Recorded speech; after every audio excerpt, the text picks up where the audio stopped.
inaan u tanaasulo qaranka Somaliland maadaama xisbiga uu xisbi xaakim yahay xisbi mucaarad banaan joogayn xisbi xaakim joogo oo khilaaf galaan qaranka dhibaato ku yahay inaan u tanaasulay qarankii Somaliland maanta xisbiga kulmiye iyo gobolkayga Awdal oo xadaafiir doorasho aad u kala kaxaysay 2017 inaan mar labaad sii gelin qaybsanaan dambe tolkay sii gelin saddexda arrimood markaan dhan walba ka rogay waxaan qaatay tanaasulka inaan uga tanaasulo walaalkay wasiirka ganacsiga saajin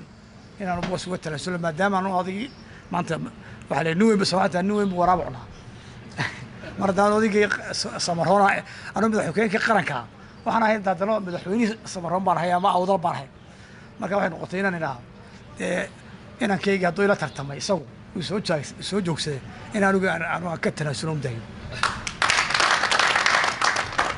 waxaan leeyahay horta marka hore u mahadnaqayaan runtii constituency ka soo jeeday runtii oo markaan hawsha galnay rognay xisbigana galin xal ka sugnay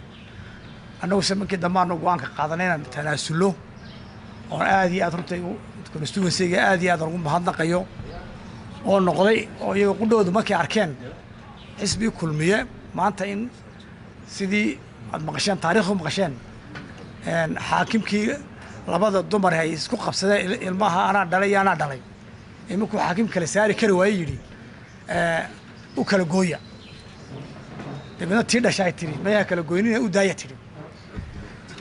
tolkayna gobolnimada si qaateeno inta xisbi kala guulaha gabadha u daaya tiri ay noqdeen